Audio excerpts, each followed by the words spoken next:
My adopted family threw me out. Then my boyfriend arrives in a private jet with the president. "This is everything," she said. The suitcase hit the polished floor with a dull thud. My mother, Serafina, the woman who had promised to love me forever, didn't even look at me. Her eyes were fixed on the front door, as if I were a stain she couldn't wait to clean. But why? The words felt like broken glass in my throat. My whole body was shaking. I'd spent my entire life trying to be perfect for them. I got the best grades. I never missed my chores. I never, ever talked back. I did everything they asked. "We're done, Anya," she said, her voice as cold as the marble tiles under my bare feet. "This experiment is over." Experiment. That's what I was. Not a daughter. Not even a person. An experiment that had failed. My adopted father stood behind her, his arms crossed. He wouldn't meet my eyes. He just stared at a spot on the wall above my head, his jaw tight. He was the one who used to call me his little star. He taught me how to ride a bike, how to believe in myself. Now, he looked like a complete stranger. "Where am I supposed to go?" I whispered, clutching the thin fabric of my sweater. It was one Serafina had bought me for my birthday last year. A wave of sickness washed over me. Was this a gift, or just another part of the costume I was supposed to wear? "That's not our problem anymore," Serafina said, finally looking at me. Her eyes, the same blue as a winter sky, held no warmth. Only a chilling finality. "You are 18 now. Legally, you are an adult. You are no longer our responsibility." She reached out and her fingers wrapped around the thin leather cord of my necklace. The small, hand-carved wooden bird that rested against my skin felt suddenly cold. Damien had given it to me. "And take this cheap thing with you," she sneered, dropping it as if it had burned her. "It's as worthless as you are." Tears streamed down my face, hot and silent. The insult to Damien's gift hurt more than anything else. It was the one thing that was truly mine. He had carved it himself, telling me it was a nightingale, a bird that sings even in the darkest of nights. He said it was just like me. I bent down, my hands trembling, and grabbed the handle of the suitcase. It was light. Too light. I knew without opening it that most of my things were gone. Only the old clothes, the ones I came to them with from the orphanage, would be inside. They were erasing me. I walked toward the door, each step in agony. I didn't look back. I couldn't. If I saw my father's face one more time, I think my heart would have just stopped. The heavy wooden door clicked shut behind me, the sound echoing like a gunshot in the silent, empty street. And just like that, I was homeless. The life I knew, the family I loved, was gone. I stood on the curb, the cold evening air biting at my skin.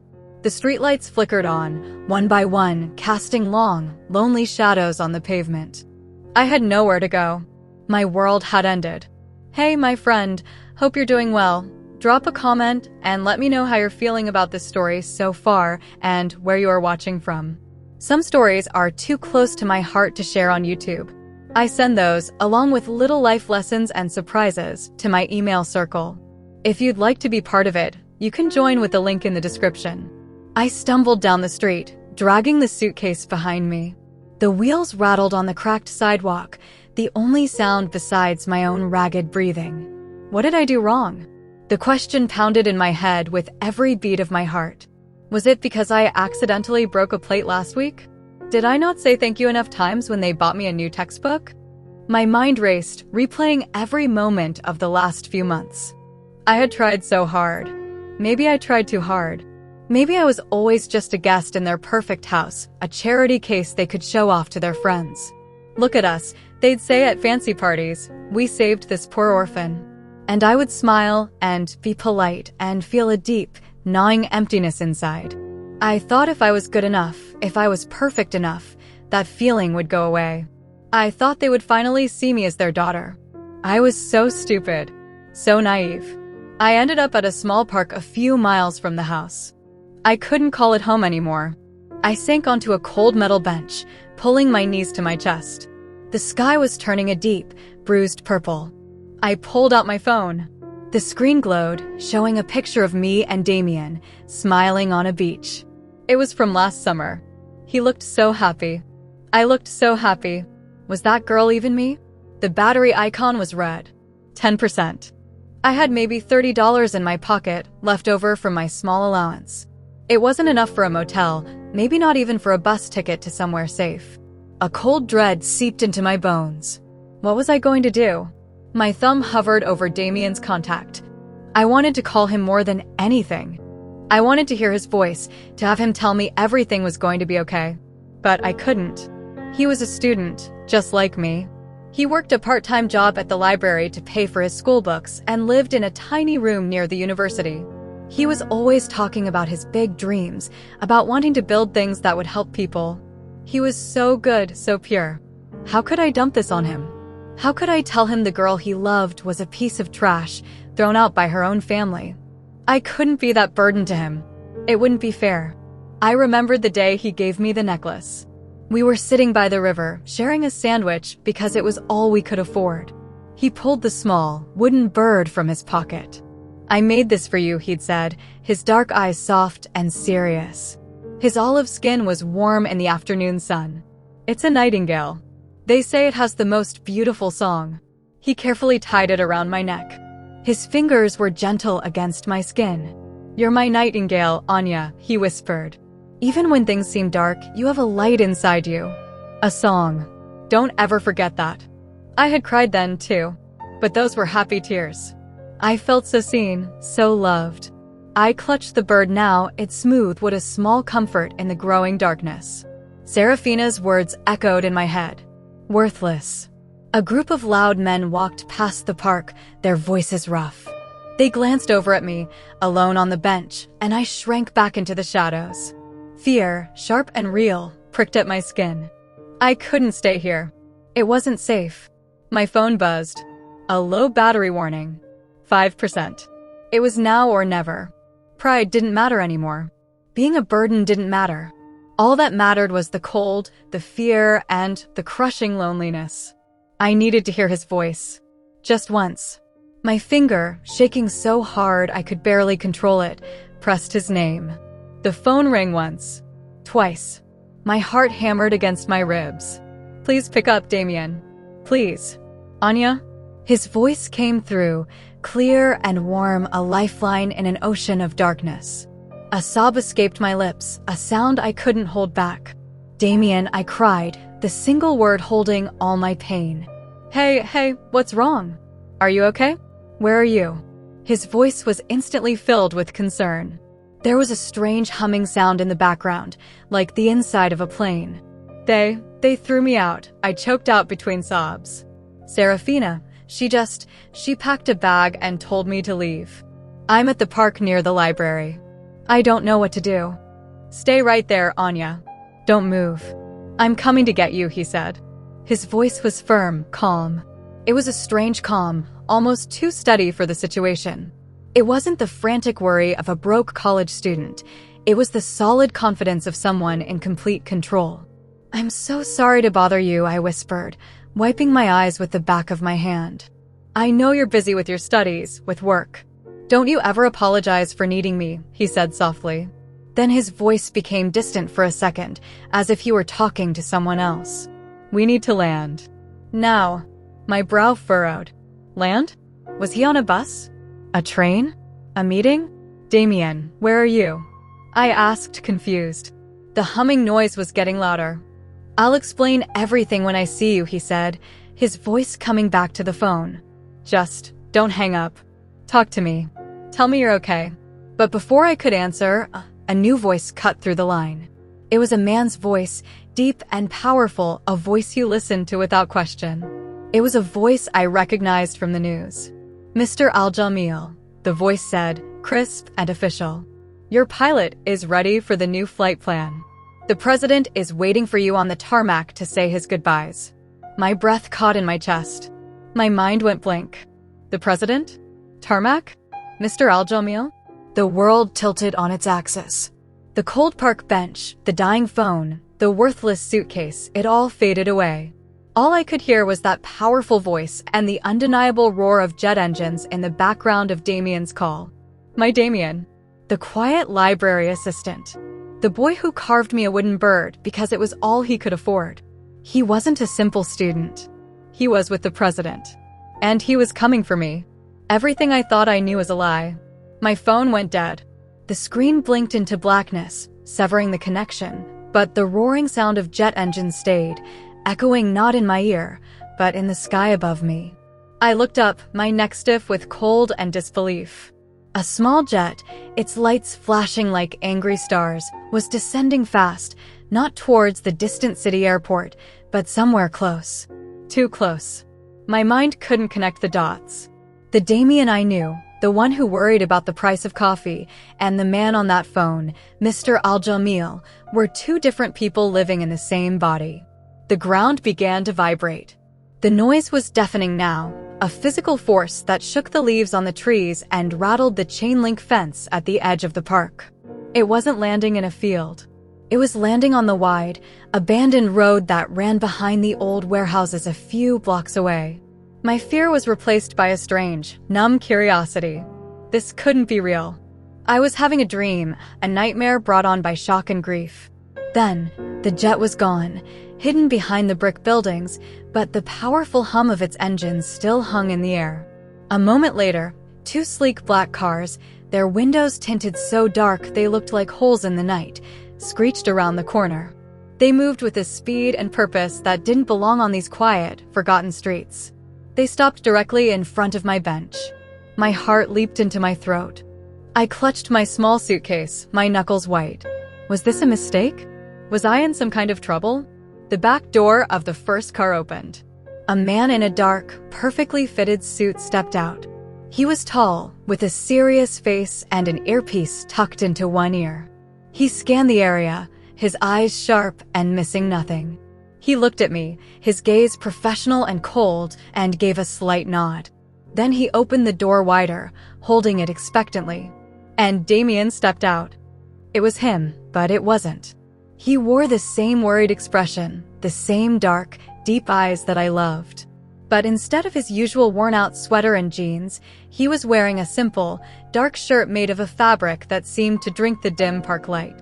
He wore dark trousers and shoes that looked more expensive than my entire wardrobe.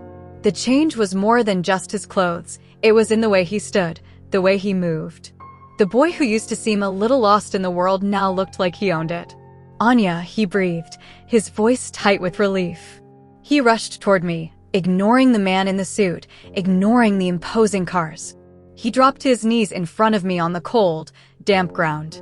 He gently took my face in his hands. His hands were warm, a stark contrast to my frozen skin. He searched my eyes, looking for cracks, for breaks. "Are you okay? Did they hurt you?" I couldn't speak. I just shook my head, a single tear finally escaping and tracing a hot path down my cold cheek. He wiped it away with his thumb. "It's okay," he whispered. "You're safe now. I've got you." He pulled me into a hug, wrapping his arms around me tightly.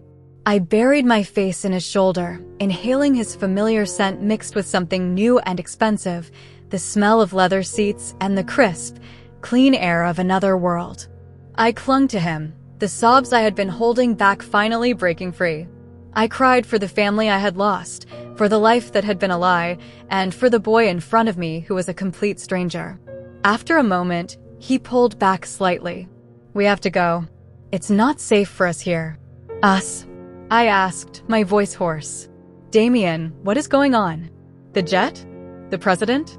Who are you?" His expression was pained. "I know you have a million questions, Anya. And I promise I will answer every single one. But not here. Please, you have to trust me." He stood up, pulling me gently to my feet. He never let go of my hand. He picked up my flimsy suitcase with his other hand as if it weighed nothing.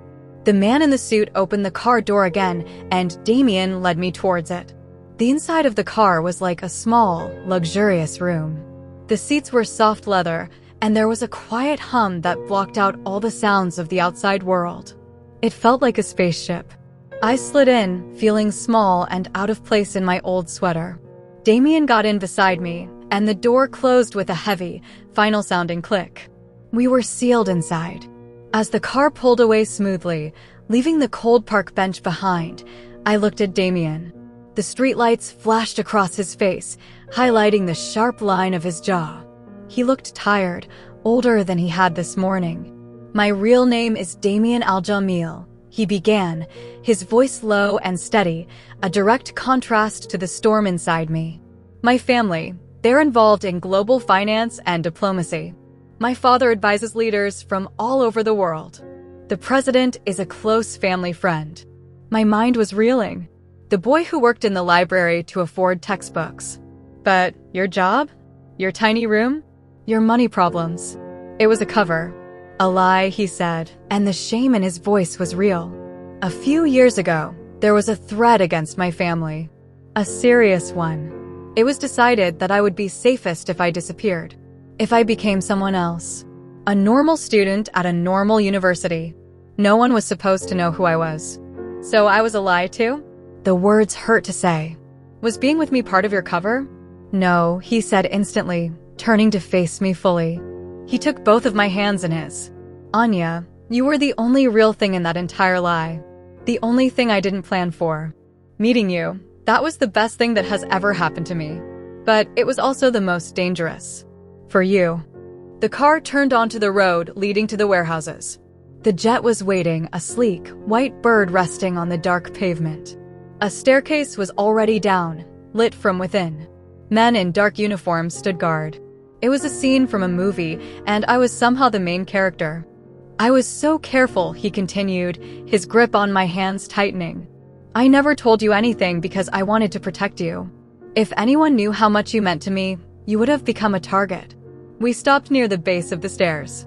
The car door opened. Damien didn't move. "Then what happened?" I whispered. "Why did Serafina do this? Today?" He closed his eyes for a second, a flicker of true anger crossing his face. "Last night, I got a call. The threat against my family has been neutralized. It's over. I'm finally able to go home." The first thing I did, the very first thing, was I sent a message to the Thorntons. He pulled out his phone, a slim, dark device that looked nothing like the cheap one he used to carry. He swiped the screen and showed it to me. It was a formal-looking message, a legal document. "The Thorntons weren't just any family, Anya," he said, his voice laced with a bitterness I'd never heard before. "They were part of my security arrangement. My family has been paying them a fortune every year since you were a child. Their job was simple, to take you in from the orphanage and give you a safe, quiet life. To protect you." I stared at the screen, but the words blurred. Protect me? They were paid? My entire childhood, my entire life with them, was a transaction. A business deal. I wasn't an experiment that had failed. I was a job that had ended. What was the message? I asked, my voice flat, devoid of all emotion. "It was a notification," he said grimly. "It stated that as of your 18th birthday, the arrangement was concluded. It thanked them for their service and informed them that a final, very large payment had been transferred to their account. And it told them that I would be coming to get you myself." Suddenly, it all clicked into place. Serafina's coldness. Her words, "The experiment is over." The way she couldn't wait to get me out of the house. It wasn't just that they didn't love me. They were afraid. They knew who Damien was. They knew what kind of world he came from. The moment their job was over, they wanted me gone. They didn't want any connection to the danger, to the power, to any of it. They took the money and ran. The cruelty was a wall they built to hide their own fear. It didn't make the pain go away, but it changed its shape. It was a betrayal deeper than I could have ever imagined. They didn't just throw out a daughter. They abandoned a person they were paid to protect. "Anya," Damien said, his voice pulling me back from the dark spiral of my thoughts. "By coming here like this, by revealing myself, I've broken every rule. My family will be furious. Our enemies, the ones we thought were gone, might see this as an opportunity. They now know you exist. They know you are my weakness." He looked at me, his eyes pleading. "You have a choice. I can give you money, set you up in a new city with a new identity. You can be safe, anonymous. You can forget all of this, forget me, and live a normal life." He paused, and the next words seemed to tear out of him. "Or you can come with me. Into my world. It won't be easy, and it will be dangerous. I don't know what will happen. But I swear to you, I will never leave your side. I will spend the rest of my life protecting you. My choice, A normal life without him, or a dangerous life with him. But my normal life had been a lie. Serafina and the Thorntons had shown me that. The only true thing I had was Damien, the boy who carved me a nightingale because he saw a light in me when I couldn't see it myself. I looked from his desperate eyes to the waiting jet, a gateway to a terrifying and unknown future. The old Anya, the girl who tried to be perfect to earn love, would have been scared. But she was gone, left behind on that cold park bench. A new feeling was hardening inside me. Determination. I reached up and touched the wooden bird at my neck. It was the only thing from my old life that was real. "You're my nightingale, Anya," he had said. "A bird that sings in the dark." I met his gaze, my decision made. "Where are we going?"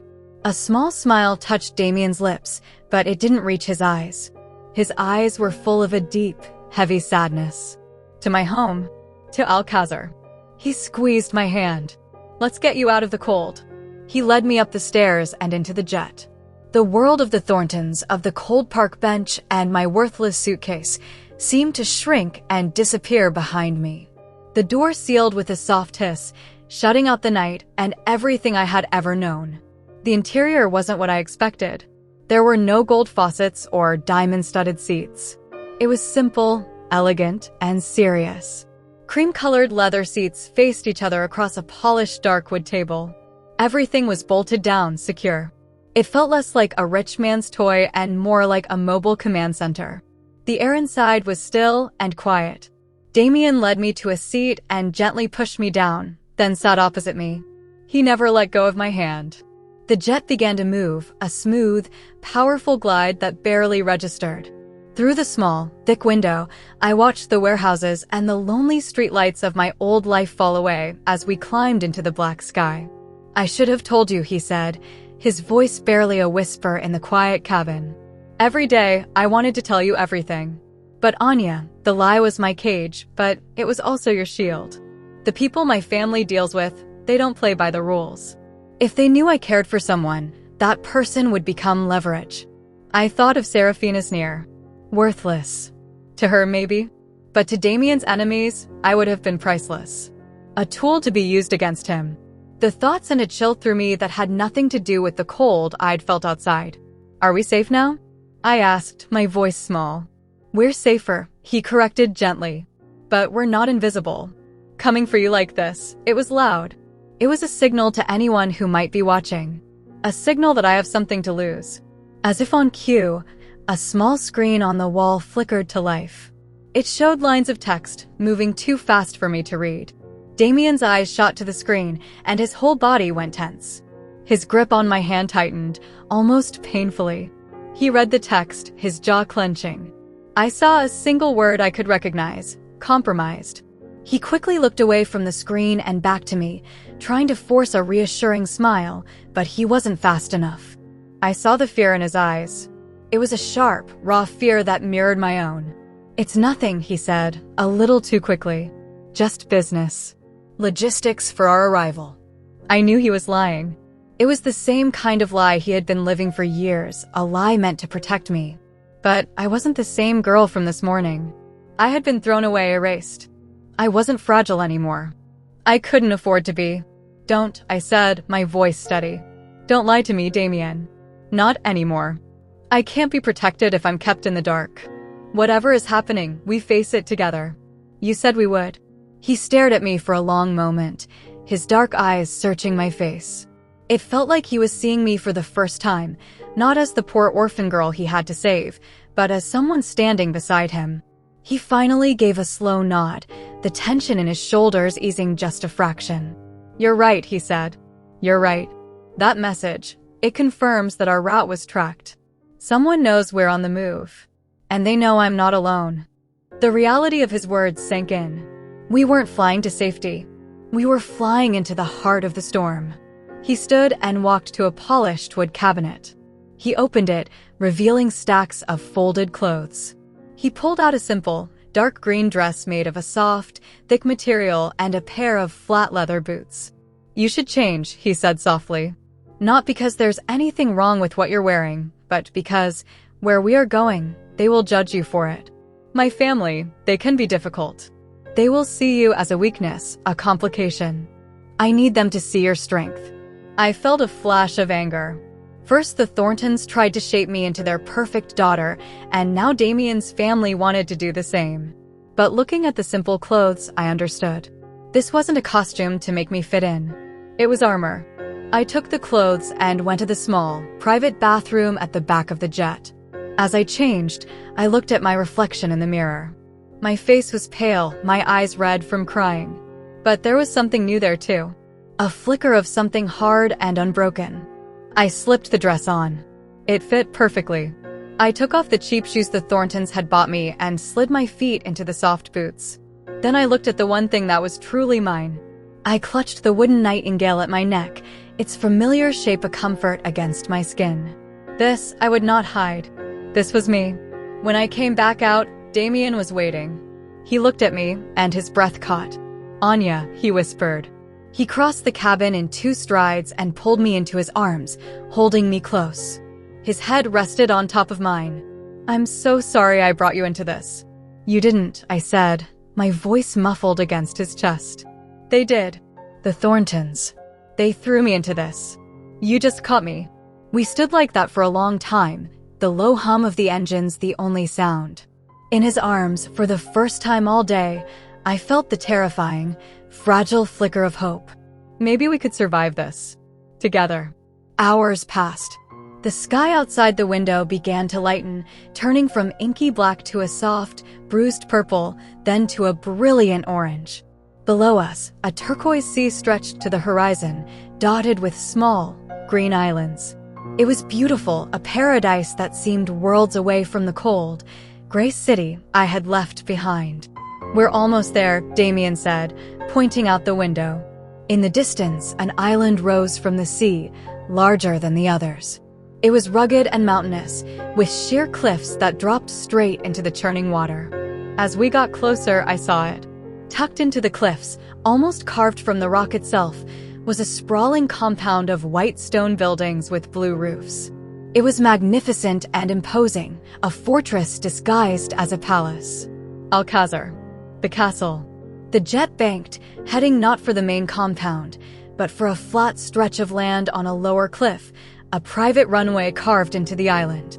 The landing was so smooth I barely felt it. The hiss of the door opening broke the silence. The air that flowed in was warm and smelled of salt and flowers, a scent so different from the city's smog I was used to. "Ready?" Damien asked, his hand finding mine again. I nodded, my heart pounding. "Ready." We walked down the stairs into the bright morning sun. The beauty of the place was staggering. Lush gardens filled with vibrant flowers lined a stone path that led from the runway toward the main house. The sound of the waves crashing against the rocks below was a steady, rhythmic drumbeat. For a heartbeat, it felt like a dream. It felt like we had made it, that we were finally safe. I let out a breath I didn't realize I had been holding. As we approached the largest of the white buildings, a grand archway opened onto a sun-drenched courtyard. A woman stood there, waiting in the archway's shadow. She was tall and slender, dressed in a simple but elegant blue gown that matched the color of the rooftops. Her dark hair was pulled back tightly, and her face, though beautiful, was as hard and unyielding as the cliffs the house was built on. Her eyes, the same deep, dark brown as Damien's, were fixed on me. Damien's posture stiffened. His hand tightened around mine. "Mother," he said, his voice strained. She didn't look at him. Her gaze swept over me, from my boots to my face to the wooden bird hanging around my neck. It was a cold, calculating look and assessment. I felt like a bug under a microscope. I stood taller, refusing to shrink under her stare. She finally moved, stepping out of the shadow into the full light of the sun. She walked toward us slowly, her movements graceful and deliberate. When she spoke, her voice was quiet, but it cut through the air like a shard of glass. She wasn't speaking to Damien. She was speaking only to me. "So," she said, her lips barely moving, her eyes filled with a chilling emptiness. "This is the girl who has cost us everything." The words hung in the warm, salty air, heavier than the stone walls around us. "Cost us everything." Damien moved so fast he was almost a blur, stepping between me and his mother. He stood in front of me, a human shield, but I could still feel her eyes on me, boring into my soul. "Do not speak to her that way." Damien's voice was low, a dangerous growl I had never heard before. All traces of the gentle boy from the library were gone. This was someone else. A prince defending his territory. His mother, Layla, didn't even flinch. A small, cruel smile played on her lips. And why not? Should I pretend she is welcome? This emotional decision you have made has put this family in more danger than we have seen in a decade. You paraded your weakness for the world to see. She took a step closer, her gaze locked on me past Damien's shoulder. "Tell me, girl, what is your name?"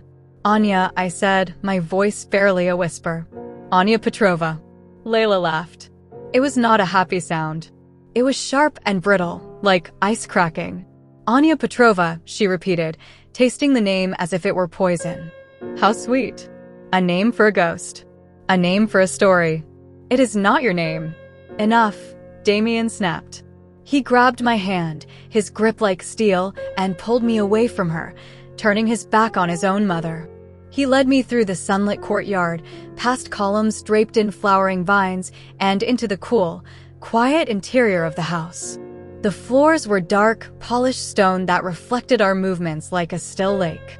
He didn't stop until we were in a large room with windows that looked out over the endless blue sea. The only furniture was a simple bed and a wooden chest. It felt like a monk's cell, not a room in a palace. He closed the heavy door behind us, shutting out the world. The silence was deafening. He finally turned to me, his face a mask of anguish. "I am so sorry, Anya. I knew she would be difficult, but I never." "What did she mean?" I asked, my voice trembling. "It's not my name? She's just trying to hurt me, right? To scare me away." I needed him to say yes. I needed him to hold me and tell me his mother was just a monster, that her words meant nothing. He pulled me to him, his arms wrapping around me in a desperate, crushing embrace. "Yes," he said into my hair. "She's trying to hurt you. To hurt us. But she can't. Nothing she says or does can change how I feel about you." He pulled back, his hands framing my face. His thumbs traced the line of my cheekbones. "Look at me, Anya. I love you. That is the only thing that is real. Not my family. Not their money or their power. You. You are the only thing that matters." His eyes were burning with an intensity that stole my breath. It felt like he was trying to pour all of his strength, all of his conviction, into me through his gaze. I wanted to believe him. I needed to believe him. The foundation of my world had cracked when the Thorntons threw me out, and he was the only solid ground I had left to stand on. "Promise me," I whispered, tears welling in my eyes. "Promise me there are no more lies, Damien. I can handle anything, but I can't handle any more lies." "I promise," he said, his voice thick with emotion. "From this moment on, only the truth. You and me." He leaned in and kissed me. It wasn't a gentle kiss. It was hungry, desperate, a drowning man's last breath. It was a kiss that tried to erase the last 24 hours, to erase his mother's words, to erase everything but the two of us in that room. I kissed him back with everything I had, clinging to him, to this moment, to the belief that his love was my shield. The world outside these walls could burn. As long as I had him, I would be okay. His hands moved from my face, one wrapping around my waist, pulling me tighter against him, the other tangling in my hair. I could feel the frantic beat of his heart against my chest, matching my own. For that single, perfect moment, his mother's words faded into nothing. There was only Damien. My Damien. The heavy door creaked open. We broke apart, breathing hard. Layla stood in the doorway. She wasn't looking at us with anger or jealousy. Her expression was one of profound, weary disappointment, the look of a queen watching her kingdom fall. In her hands, she held a thin, leather-bound file. "You would choose this fantasy over your family?" she asked, her voice soft, which was somehow more terrifying than her anger. "Over your own life?" "Get out," Damien said, his body rigid as he once again moved to stand between us. "I don't think so," Layla said, walking calmly into the room. She placed the file on the wooden chest. You made a promise of no more lies. I am here to help you keep it. Damien's whole body was trembling. Don't do this. The words were a plea. Layla ignored him. Her dark eyes found mine. You believe you are an orphan, she began, her voice calm and steady, like a professor giving a lecture. Taken in by the kind Thornton family out of the goodness of their hearts. That is the story you were told. It is a very well-crafted story. She opened the file. The first thing she pulled out was a photograph. It was old and faded. It showed a smiling man with kind eyes and a woman with long, dark hair, holding a small child between them. The child, her eyes were my eyes. Her smile was my smile. A cold, sick feeling washed over me. These were your parents, Layla said, her voice devoid of emotion. Mikhail and Lena Volkov, respected journalists. They were very good at finding things that powerful people wanted to keep hidden. She paused, letting the words sink in. They found something about my husband, about my family, something that could have destroyed us. I couldn't breathe. My gaze was fixed on the photograph. A life I never knew I had, a mother and a father. My mind was screaming, denying it, but my heart knew. It recognized them on some deep, forgotten level. What happened to them? I whispered, my eyes still on the smiling faces in the picture. There was an accident, Layla said, her voice flat. A car crash on a mountain road. Very tragic. You were in the car with them. You were only 4 years old. My head started to pound. Flashes of memory, broken and sharp, pierced through the fog in my mind. The screech of tires. The smell of rain on hot metal. A woman's scream. My scream. I stumbled back, pressing my hands to my temples. It was like a dam breaking, a flood of disconnected images and sounds that made no sense. You survived, Layla continued, relentless. But you were damaged. The doctors said your mind had protected itself, burying the trauma so deep you might never find it. We saw this not as a tragedy, but as an opportunity. She pulled another document from the file. It was a contract. I saw the Thorntons' name. I saw a long number with many zeros after it. The Thorntons were not your saviors. They were your keepers, she said, the words striking me like physical blows. They were paid, and paid very well, to take you in. Their job was to raise you under a new name, with a new history. They were to ensure you never remembered who you were or what you saw. The orphanage was a fiction created to explain your existence. You were never an orphan, girl. You were a prisoner. The world was spinning. Serafina's coldness, her cruelty, it wasn't fear. It was the indifference of a guard finishing her shift. The experiment wasn't about raising a daughter. It was about containing a threat. Me. My eyes shot to Damien. He was pale, his face ashen. He wouldn't look at me. He was staring at the floor, his hands clenched into fists. He knew. All this time, he knew. You knew this? The words felt like shards of glass in my mouth. You knew my whole life was a lie? He finally looked up, and the pain in his eyes was so profound it almost buckled my knees. Anya. Her name is not Anya, Layla cut in, her voice like a whip. She looked directly at her son. Tell her the rest of the truth, Damien. Tell her about your assignment. Assignment? The word hung in the air between us, poisonous and suffocating. When you turned 16, Layla said, her focus shifting back to me, we needed a more personal touch. Someone to get close to you. To monitor you. To make sure the walls we built around your mind were holding strong. Someone you would trust. Someone you might even love. The blood drained from my face. No, it couldn't be. I looked at Damien, my entire being begging him to deny it, to scream that his mother was a liar, to fight for us. He just stood there, broken. And in his silence, I found the most devastating truth of all. Our meeting wasn't a coincidence. Our love story wasn't a beautiful accident. It was a mission. He was my new keeper. The library, the shared sandwiches, the walks by the river, it was all part of the job. He wasn't protecting me from the world. He was protecting his family from me. A terrible, wounded sound escaped my lips. It was a sound of ultimate betrayal, of a soul being torn in two. The bird, I choked out, my hand flying to my neck. The nightingale. Damien flinched as if I had struck him. That was real, Anya, he whispered, taking a step toward me. Everything I felt for you, falling in love with you, that was real. It was the one thing that wasn't part of the plan. Don't, I sobbed, stumbling backward, away from him. Don't touch me. His love wasn't a lie, but it was born from one. It was a flower that had grown in poisoned soil. It was meaningless. Everything was meaningless. My fingers fumbled with the clasp of the necklace. The small, wooden bird he had carved for me, the symbol of my light in the darkness, the one pure thing I thought I owned. It felt hot against my skin now, a brand of his deception.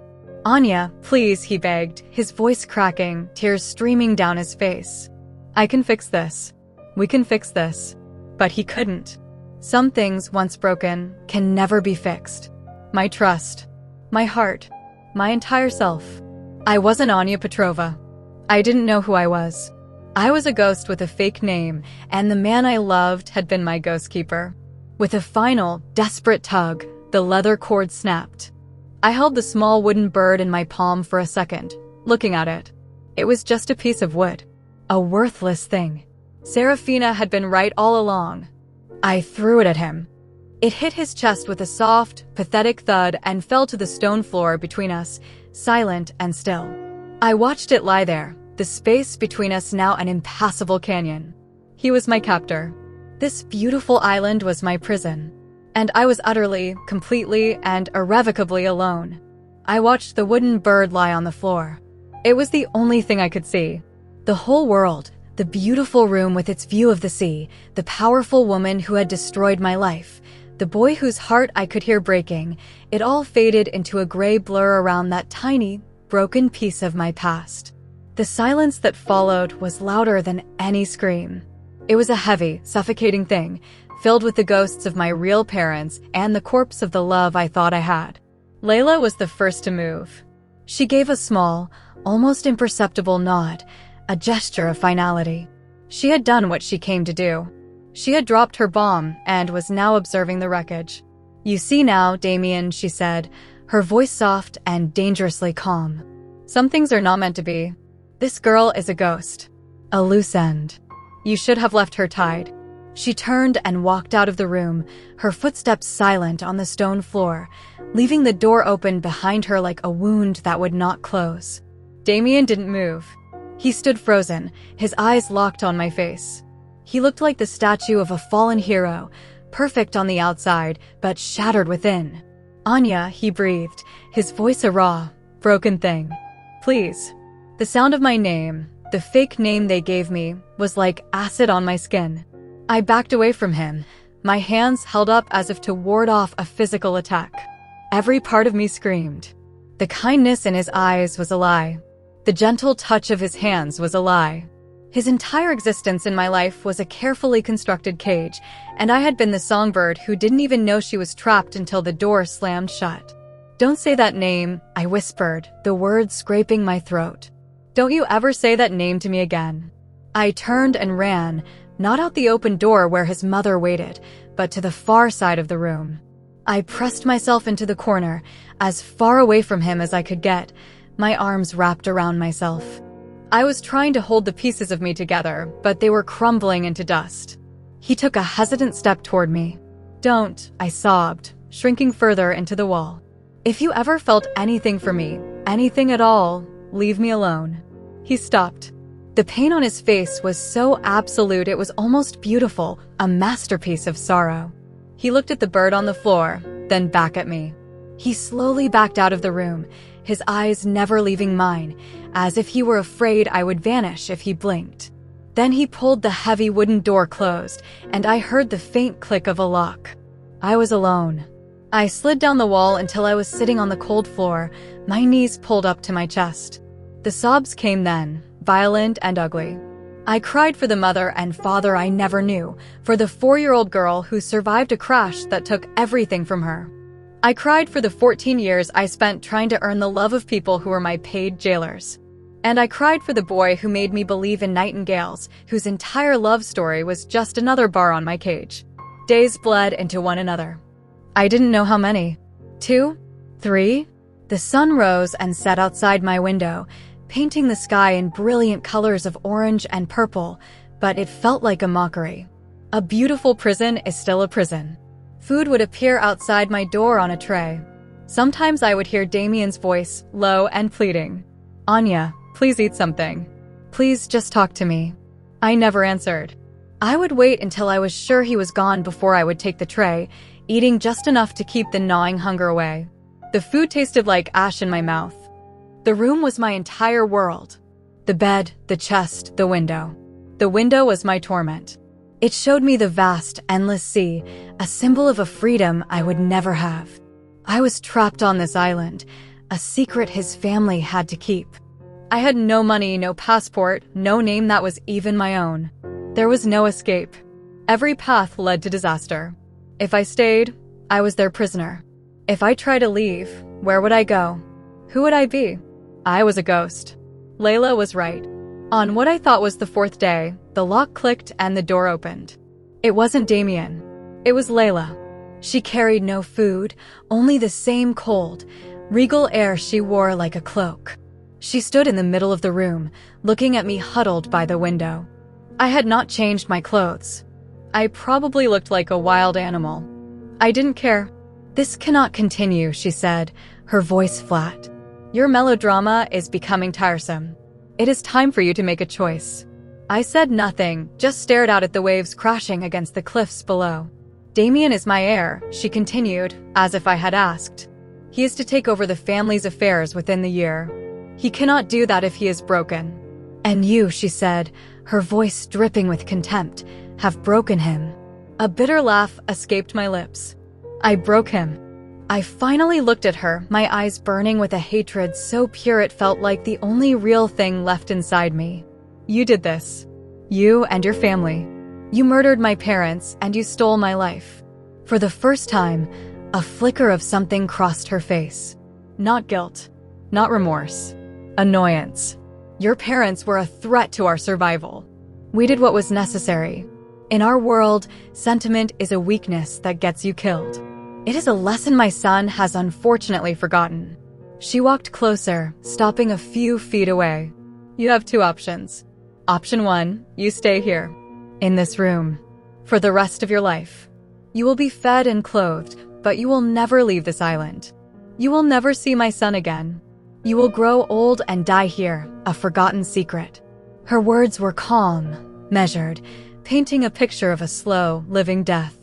"And Damien will eventually heal. He will marry a suitable woman, and he will lead our family. But he will always carry the scar of you. A part of him will always be broken."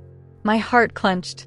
The thought of him with someone else, living his life while I rotted away, it was a special kind of hell. "Option 2, she said, her eyes narrowing. "You leave. We will create a new identity for you. A new name, a new history, far more real than the one the Thorntons gave you. We will place you in a quiet country, give you a generous allowance. You will be free to live a normal life. You will be able to go to school, to travel, to fall in love again." It sounded too good to be true.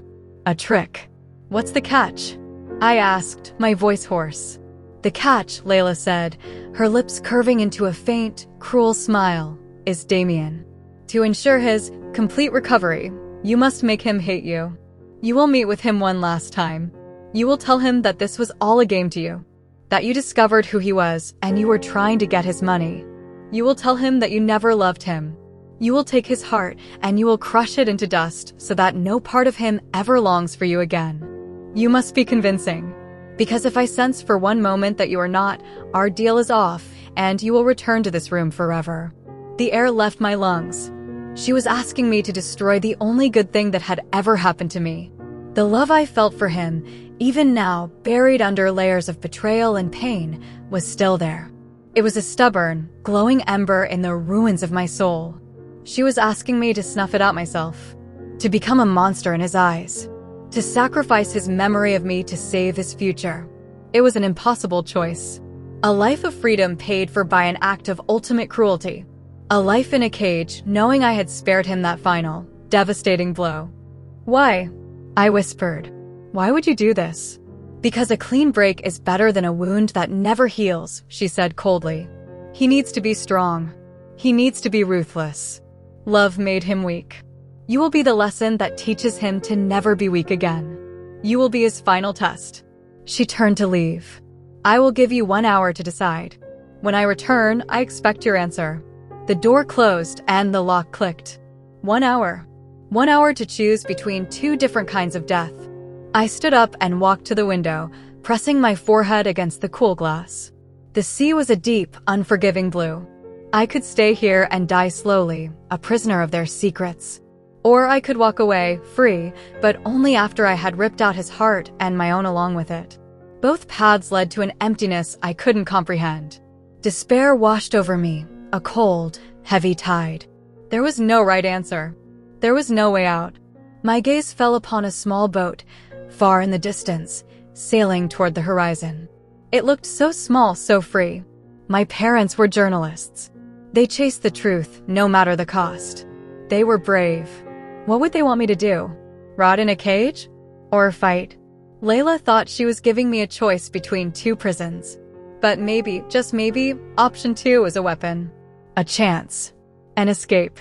When the lock clicked an hour later, I didn't turn around. I kept my eyes fixed on the horizon. I've made my decision, I said, my voice eerily calm. The moment of peace came just before the end. He stood in the doorway, looking thinner, his eyes shadowed with sleepless nights. Layla was behind him, a silent observer, a queen watching the final move in a game of chess. She told me you wanted to see me, he said, his voice hesitant, hopeful. I turned slowly from the window.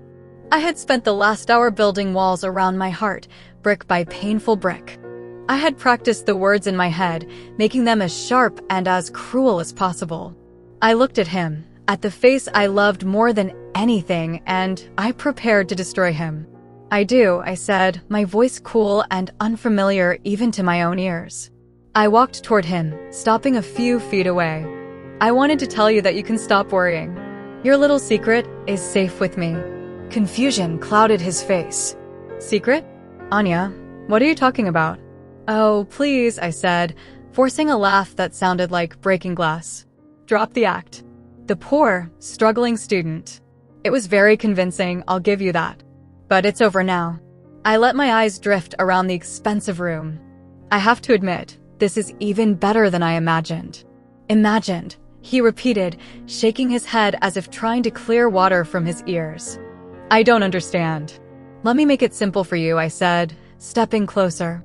I looked him directly in the eye, channeling every bit of Serafina's cold contempt. I'm not an idiot, Damien. I knew for months. My friends at the university, they look into people. I found out who you were.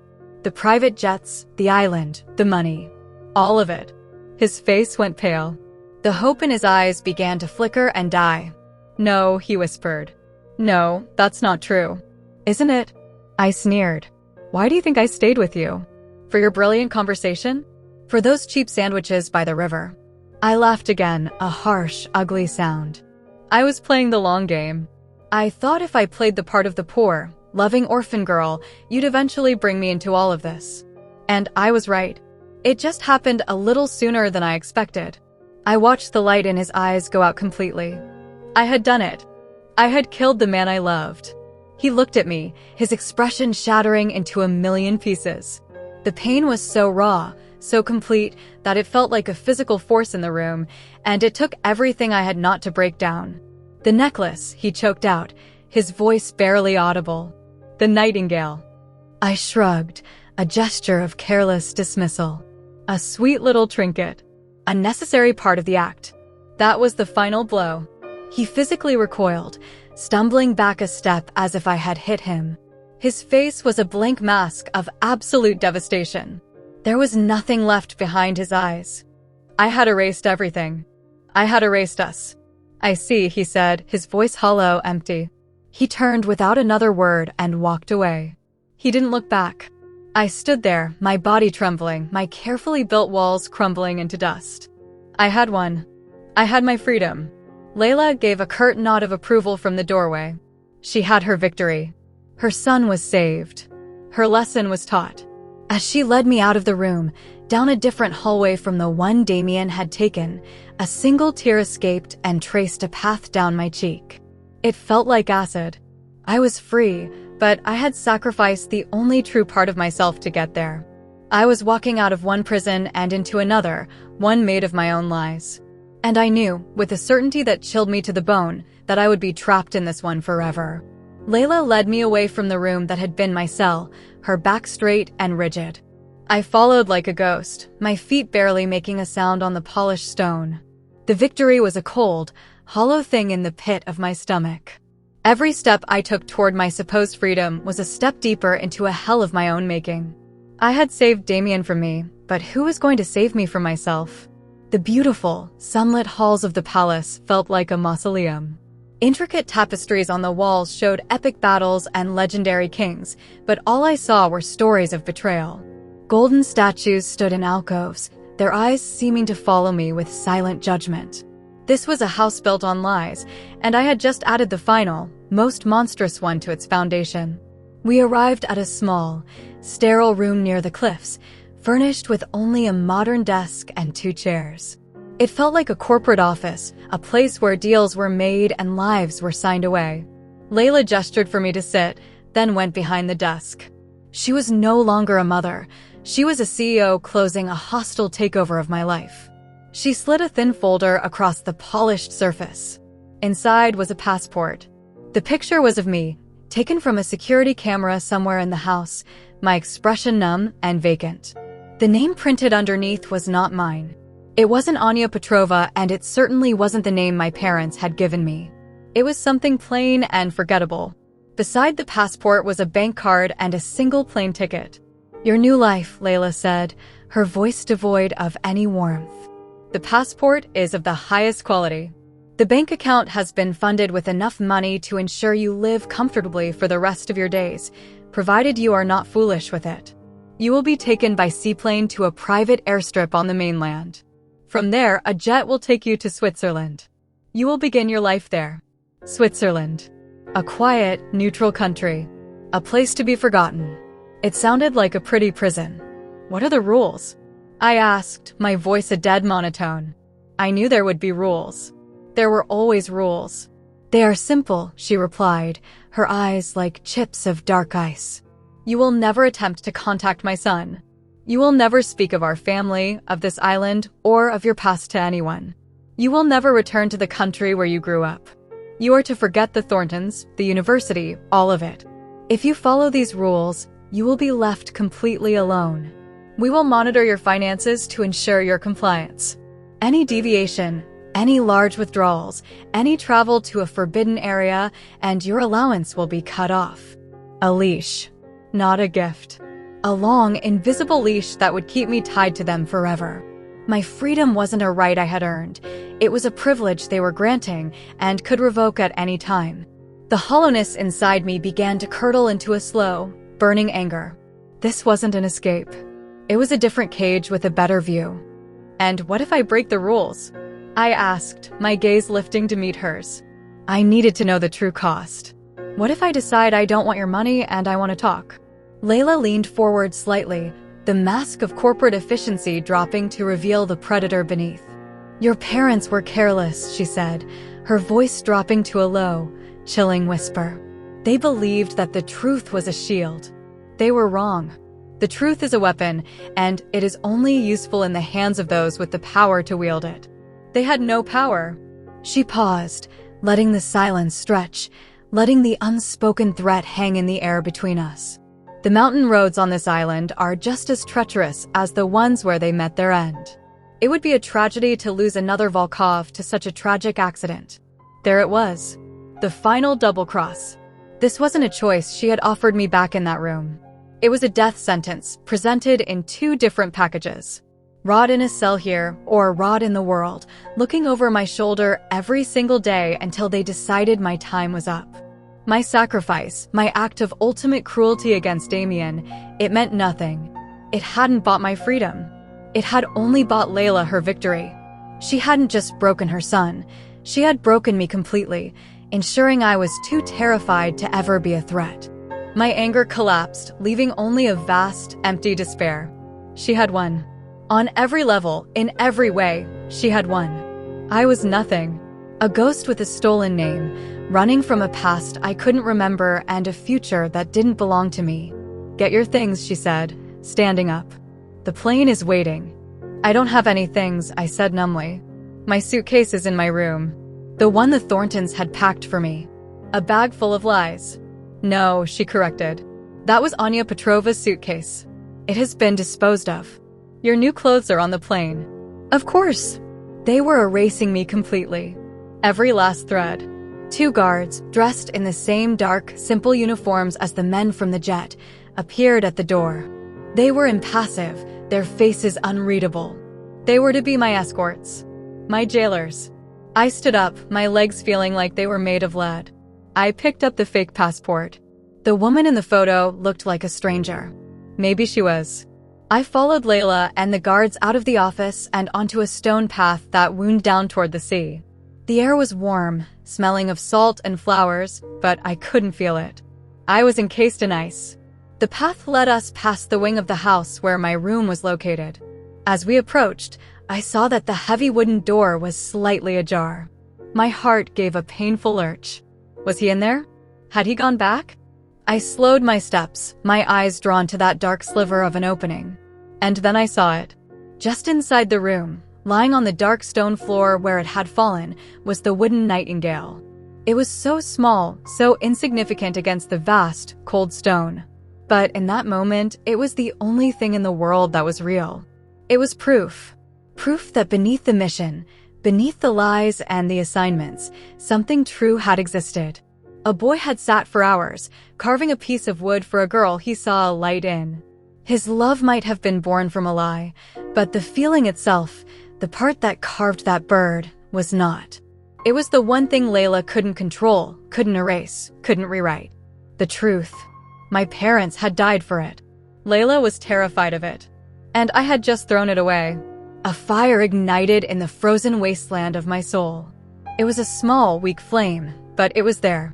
It burned away the despair, the fear, the numbness. My parents didn't die so their daughter could live as a coward. They didn't chase the truth so I could spend my life running from it. Layla thought sentiment was a weakness. She was wrong. It was the only weapon I had left. The love I felt for Damien, the memory of that love, it wasn't a vulnerability. It was my armor. I kept walking, my pace steady. I didn't look back at the room. I didn't need to. I had the image of the bird burned into my mind.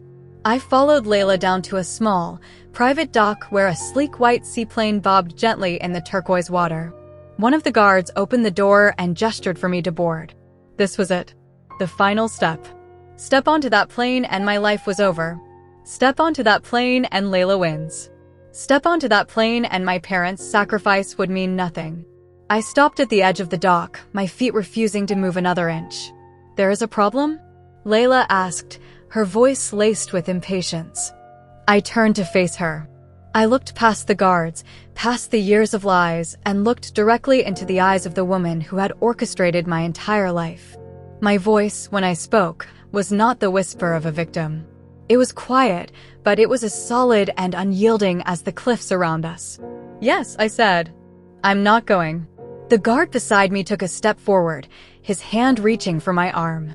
"Don't touch me," I said, my voice sharp enough to make him pause. Layla's eyes narrowed. The air grew thick with tension. "Do not be a fool. You have no choice." "That's where you're wrong," I said. A strange calm settled over me. The calm of someone with nothing left to lose. "You see, you built your prison perfectly. You thought of everything. The fake history, the keepers, the remote island, the new identity. But you made one mistake." "And what was that?" she asked, a dangerous smile playing on her lips, humoring me one last time. I took a step toward her, closing the distance. My heart was hammering against my ribs, a wild bird desperate for freedom, but my voice was steady. "You told me the trauma of the crash buried my memories. The doctors told you I would never remember. But trauma is a funny thing. It hides things. It doesn't always destroy them." I leaned in closer, my voice dropping so only she could hear. "You're right. I don't remember the crash. I don't remember the screech of tires or the smell of rain. But I'm starting to remember other things. I'm starting to remember the weeks before. I remember being in my father's office. I remember him meeting with a man, an informant, a man who was afraid. I remember the man gave my father a key. Layla's perfect composure finally cracked. It was a tiny thing, a slight widening of her eyes, a tightening of her jaw, but to me, it was a canyon opening up. I was bluffing, grabbing at fragments of dreams and nightmares, but she didn't know that. She couldn't know that. For the first time, I had something she couldn't control, the contents of my own mind. And I remember something else, I whispered, pushing my advantage, the words coming out of a place of pure, desperate instinct. I remember the man saying a name. Your husband's partner. The one who disappeared right after the accident. I remember his name. I said nothing more. I didn't have to. I watched the fear, cold and real, dawn in her eyes. The fear of the unknown. The fear of a ghost she thought she had buried for good. I was no longer the broken girl, the emotional weakness, the loose end. I was my parents' daughter. And I was a threat. The standoff was absolute. The guards looked to her for orders, but she was frozen, her mind racing. The sea crashed against the rocks below, the sound like a ticking clock. I had made my choice. It was not to stay. It was not to leave. It was to fight. Here, in the heart of her kingdom, with nothing but a half-remembered name and the truth of a wooden bird. I would not be erased. I would be remembered. The air on the dock was a physical thing, thick with unspoken threats. Layla's face was a mask of cold fury, her initial shock hardening into a decision. The game was over. My bluff had failed. You're a fool, she said, her voice dangerously low. A sentimental little fool who thinks a ghost story can change reality. Seize her. The two guards moved at once, their hands reaching for my arms. This was it. The end of the line. My brief moment of courage would end with me being dragged back to my cage, or perhaps to a quicker, colder fate on the treacherous mountain roads. I braced myself, my body tensing for the impact. I would not scream. I would not give her that satisfaction. Enough. The voice was not loud, but it cut through the tension like a hot knife through ice. It was a man's voice, deep and weary, but filled with an authority that was absolute. The guards froze in place, their hands hovering inches from my arms. They turned, their expressions shifting from robotic efficiency to one of deep respect. Layla herself went rigid, her spine straightening as she turned toward the path. An older man walked toward us. He was dressed simply in light-colored linen trousers and a soft shirt, his hair more silver than black. He looked like he should be a quiet grandfather, but the way he moved, the way the air itself seemed to bend around him, told a different story. He had Damien's eyes, but where Damien's held fire and passion, this man's eyes held the weight of 1,000 storms weathered, 1,000 battles fought. He was Tariq al-Jamil, Damien's father, the patriarch. He didn't look at his wife. He didn't look at the guards. His gaze settled on me, and what I saw there stunned me into silence. There was no anger, no judgment. Only a profound, bottomless ocean of sorrow. Leave us, he said to the guards, his voice quiet. They nodded once and retreated up the path, disappearing as silently as they had appeared. Tariq then turned his gaze to his wife. Layla, what have you done? I have done what was necessary, she snapped, her composure cracking under his heavy stare. I was cleaning up our son's mess. I was protecting this family. By threatening a child, he asked, the weariness in his voice now tinged with steel. He took another step, closing the distance between us until he stood directly in front of me. He was close enough that I could see the lines etched around his eyes, lines of grief and regret. He looked at me, truly looked at me, as if he were seeing a ghost from a lifelong past. She is not a threat to this family, Layla. She is a victim of it. My heart hammered against my ribs. He wasn't denying it. He was confirming it. He turned his attention back to me. The name you were searching for, he said, his voice softer now. The partner. It was Omar. Layla gasped, a sharp, ragged intake of breath. The sound was so out of character, so filled with genuine shock, that it made me turn to look at her. Her face was ashen, her mask of control completely gone. She looked at her husband with an expression of pure disbelief. "You believe your parents were killed because they uncovered a secret about me," Tarek continued, his eyes never leaving mine. "That is the story Layla wanted you to believe. It is the story she wanted everyone to believe. But the truth is always more complicated." He began to walk slowly along the dock, and I found myself walking with him, Layla forgotten behind us. The seaplane bobbed in the water, a silent monument to a future I had just rejected. Omar and I built this empire together from nothing. We were like brothers. But as we grew more powerful, he grew more ruthless. He began to deal in things I would not touch. Weapons. Human lives. He built a shadow empire within our own, a cancer that I could not cut out without destroying everything. Your parents, Mikhail and Lena, they were brilliant. They weren't investigating me. They were investigating him. And they found it all. I stopped, my body trembling. The world was tilting on its axis. They found proof. I whispered. Everything, he said, his voice heavy with the memory. Ledgers, routes, names. They had the key to dismantling his entire network. Omar found out. He arranged the crash. I was too late to warn them. I was hours behind him. He paused, looking out at the endless sea. When I got there, to the crash site, it was chaos. Fire, metal, the smell of rain on the road. Omar's men were there, searching for the evidence your parents had collected. But it was gone. They couldn't find it. And in the wreckage, they found you. Tears streamed down my face, hot and silent. The broken images in my mind, the ones I thought were just nightmares, were real. I was there. Omar wanted to kill you, Tarek said, his voice turning cold and hard. A loose end. I would not allow it. I took you. I told him you had died on the way to the hospital. He believed me. And for 14 years, we have lived with this secret. He finally turned back to look at Layla, who stood frozen by the plane. For 14 years, your entire life has been a prison. But it was never meant to keep you in. It was meant to keep him out. The world stopped. I stared at Layla, at this cold, cruel woman who had destroyed my life. The cruelty, the coldness, the sneering dismissal of my worth. It wasn't hatred. It was a disguise. It was a wall, built not of malice, but of terror. She had to make me a nobody, a worthless orphan, so that the powerful men searching for the daughter of Mikhail and Lena Volkov would never find me. She was willing to be a monster to protect me. The lie wasn't to protect her family from my past, it was to protect me from my father's enemy. We thought Omar was dead, Tarek said, his voice pulling me back. A rival took him out 2 years ago. We thought the threat was over. That is why I allowed Damien to get close to you. His assignment was not to be your keeper. It was to be your guardian. To finally, after all these years, give you a friend you could trust while we prepared to tell you the truth.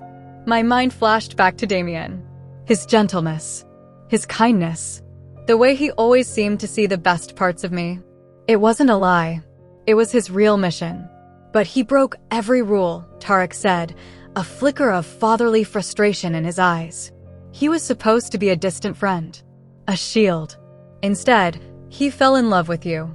And when he revealed himself, bringing you here on my jet, he announced to the world that you were alive and that you were under my protection. It was a declaration of war against any of Omar's allies who might still be out there. And then it all clicked into place. Layla's panic. Her desperation to get me away, to hide me again, to make me disappear into a new life in Switzerland. It wasn't a punishment. It was a last, frantic attempt to save my life. The lie she made me tell Damien, it was monstrous, but in her mind, it was the only way to sever the connection, to take the target off my back, to save her son from the pain of losing me for good. A figure appeared at the top of the path, running, his footsteps echoing in the sudden silence. It was Damien. He must have heard everything. He skidded to a stop, his chest heaving, his eyes wild with a confusion and dawning understanding that mirrored my own. He looked from his father to me, and then to his mother. He looked at Layla as if seeing her for the very first time. He saw not the cold matriarch, but a mother who had made an impossible choice, who had carried a terrible burden in silence for his entire life. I watched as Layla finally broke. A single tear traced a path down her cheek. Her iron control, held for 14 years, had shattered. "I was just trying to keep her safe," she whispered, her voice cracking. I failed. Before anyone could move, before I could process the tidal wave of revelation, Tarek spoke again, his voice urgent. "The key your father had, the one you bluffed about, it was real. Just before he drove into the mountains, he met with me. He knew Omar was closing in. He gave me the key. He made me promise that if anything happened to him, I would use what he found to finish the fight." He looked at me, his eyes filled with a new light.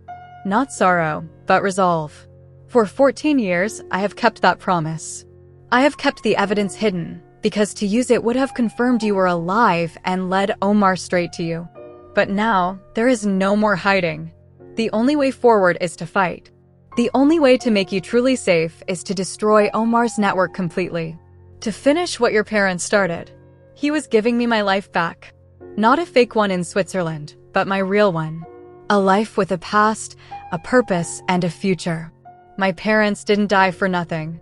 They had left me a legacy. A weapon. Damien rushed to my side, his hands gently taking mine. They were shaking. "Anya," he breathed, his voice thick with 1,000 emotions. "What you said, in the room. It wasn't true. It was her. She made you say it. It wasn't a question. It was a statement." He understood. I looked into his eyes, the eyes of the boy who had carved me a nightingale, the boy who had been my secret guardian, the boy who had broken every rule for me. The lies between us had been burned away, leaving only the hard, unbreakable truth of what we felt for each other. I squeezed his hand, a current of strength passing between us. "She was trying to save us," I said, looking over at Layla. And for the first time, I felt not hatred, but a wave of awe and a strange, painful kind of gratitude. Triumph. It wasn't loud or explosive. It was a quiet, powerful feeling that settled deep in my bones. It was the feeling of broken pieces clicking back into place. It was the reclamation of a stolen life. I was not a prisoner. I was not a ghost. I turned to Tarek, my voice clear and strong, without a trace of the fear that had ruled my entire existence. "My parents gave you a key," I said. "Now, let me help you find the door." I let go of Damien's hand and walked toward his mother. She watched me approach, her face pale, her eyes filled with a weary uncertainty. I stopped in front of her. She thought I was her weakness, a problem to be managed. But she was wrong. I was her ally. I was the daughter of the people who had started this war, and I was the one who would help her family end it. I looked at the powerful woman who had been both my jailer and my protector. I looked at the man who was my love and my guardian. I looked at the patriarch who held the key to my past and our future. My whole life, I had been a pawn in a game I didn't understand. But now, I finally saw the whole board. And I was no longer a pawn. I reached out my hand. Not in anger, but in offering. An alliance. "My name," I said, the words feeling strange and wonderful and true on my tongue for the first time, "is Sophia Volkov." My hand remained outstretched in the warm, salty air, an offering hanging in the space between me and the woman who had been my prison warden. Layla stared at it, her face a storm of conflicting emotions. Pride, fear, and something else I couldn't name warred in her dark eyes. This was the moment everything would either come together or shatter for good. The silence stretched, pulled tight like a wire. Damien took a half step forward, about to speak, but his father put a hand on his shoulder, stopping him. Tarek's gaze was fixed on his wife, his expression unreadable. He was letting her make the choice. He was giving her the chance to step out of the shadows of the past she had built around them all. Finally, after what felt like an eternity, Layla's gaze lifted from my hand to my eyes. The battle within her seemed to cease, replaced by a weary, reluctant acceptance. She did not take my hand. Instead, she gave a single, sharp nod. It wasn't an apology. It wasn't a welcome. It was a concession. An acknowledgement from one queen to another that the board had changed. It was enough. "The study," Tarek said, his voice cutting through the remaining tension. "Now, We walked back toward the main house, a strange and silent procession. Damien fell into step beside me, his fingers finding mine and lacing through them, a silent promise that he wasn't going anywhere. I held on tightly, drawing strength from his presence. The study was not like the rest of the house. There were no priceless artifacts or grand tapestries. It was a modern, functional room, its walls lined with screens and maps. A large, dark wood table dominated the center. It was a war room. This was the true heart of the Al-Jamil Empire. Tarek walked to a simple, unadorned safe built into the stone wall. He pressed his thumb to a scanner, then entered a long code. The heavy door hissed open. From inside, he removed a small, simple-looking silver key. It was the kind you'd use for a locker or a small box. He held it in his palm, looking at it with a heavy sadness. For 14 years, he said, his voice low, I have kept this hidden. I promised your father I would not use it unless your life was in immediate danger. Damien's actions have forced my hand. Omar may be gone, but his network, his poison, remains. It is time to burn it all to the ground. He placed the key on the table. It seemed so small, so insignificant, yet it held the weight of my entire past. Damien squeezed my hand. I looked at him, and he gave me a small, reassuring smile. We were in this together. Layla stood by the door, her arms crossed, watching, her face a mask of iron control once more. But I could see the cracks. I knew what lay beneath. Tarek inserted the key into a port on the central table. The screens on the walls, which had been dark, flickered to life. A complex web of lines and names and photographs filled the room. It was a spider web that stretched across the entire globe. Each name was a lieutenant, each line a smuggling route, each photo a hidden warehouse or a corrupt official. It was Omar's shadow empire laid bare.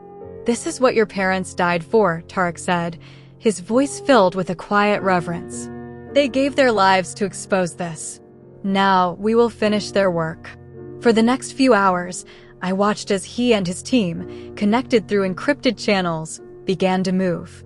They were like surgeons, dissecting the network with precision. They sent files to trusted intelligence agencies, tipped off law enforcement in a dozen countries, and froze assets in a flash of digital commands. It was swift, silent, and absolutely brutal. I saw names I recognized from the news, powerful men who were suddenly having their empires dismantled. I felt a strange sense of detachment, as if watching a movie. Then, a map of my old city appeared on one of the screens. A red circle highlighted a shipping warehouse near the docks. This was one of Omar's primary distribution hubs on the continent, Tarek explained. It was run by a man named Gregor. He was Omar's most trusted enforcer. The name Gregor sparked something in my mind. A flash. Not a memory, but the echo of one. A deep, gravelly voice. The scent of cheap cigars. I closed my eyes, trying to catch the wisp of a thought. Gregor, I said aloud. He visited the Thorntons. Everyone in the room stopped. Damien turned to me, his eyes wide. What? When? I don't know, I whispered, pressing my fingers to my temples. I was young. He came a few times. Serafina was always terrified when he was there. She would lock me in my room. I thought he was just a mean friend of theirs. Layla took a step forward, her face pale. He knew where you were. It wasn't a question. The horrifying truth settled over us. The Thorntons weren't just my keepers. They were compromised. Gregor had been watching me for years, a spider waiting patiently in the corner. My prison had never been safe at all. Layla's extreme measures, her cold cruelty toward me, it wasn't just a performance for some unknown threat. It was a desperate attempt to make me seem so worthless, so unloved, that Gregor would never see me as a prize worth taking. She had been playing a dangerous game of deception against a monster who was right at her door. A technician's voice cut through the tense silence. Sir, there's a problem. We've been locked out of the files connected to Gregor. They're being wiped. Tarek's face hardened. He knows. Someone tipped him off. The Thorntons, Damien said, his voice cold with fury. They must have had a panic signal. The mission had been compromised. Gregor was slipping through the net, taking his secrets with him. And he knew my face. He knew where I used to live. Even with the network collapsing, he would be a ghost who could haunt me forever. No, I said, my voice shaking but clear. I walked toward the screen, staring at the map. The office. In their house. There was a floorboard under the rug in my father's, in Mr. Thornton's study. It was loose. He warned me to never, ever go near it. It was a small detail, a child's memory, but it was all I had. Tarek looked at me, a new respect in his eyes. He spoke quickly into his comms. Get a team to that house. Now. We waited. The silence in the war room was absolute. Every tick of the clock felt like a hammer blow. 10 minutes passed. Then 20. Finally, the technician spoke. Sir, the team is in. They found it. A hidden ledger. Hard copies. It has everything on Gregor's operations. Everything. I let out a breath I didn't realize I had been holding and sank into a chair. Damien knelt beside me, his hand on my shoulder. You did it, Sophia, he whispered. You finished it. My parents had started the fight with a key. I had ended it with a memory. Later that night, after the storm had passed and the last of Omar's empire had crumbled to dust, I found Layla standing on a terrace overlooking the sea. The moon was a bright sliver in the dark sky, casting a silver path across the water. She didn't turn as I approached.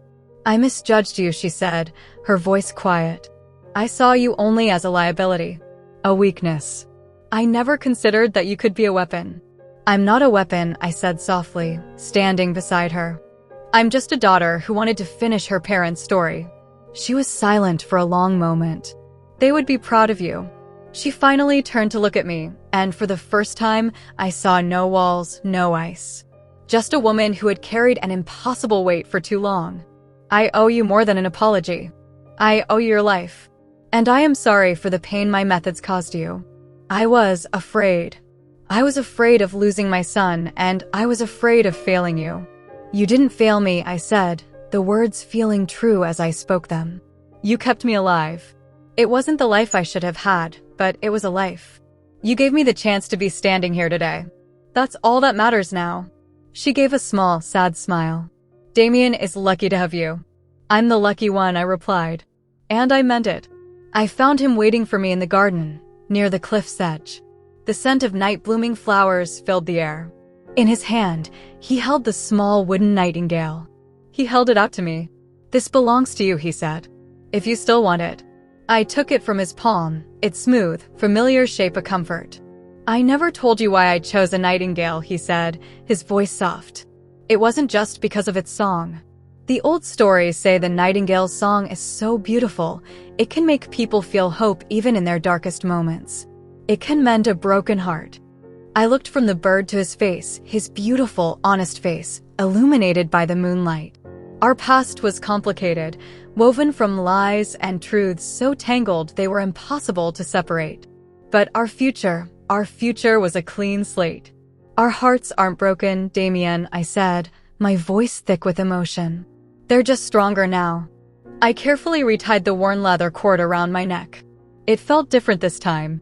Not a gift from a boy with a secret, but a promise from the man I loved. He stepped closer and wrapped his arms around me, pulling me against his chest. I rested my head on his shoulder, and we stood there for a long time, watching the moon on the water, listening to the rhythm of the waves.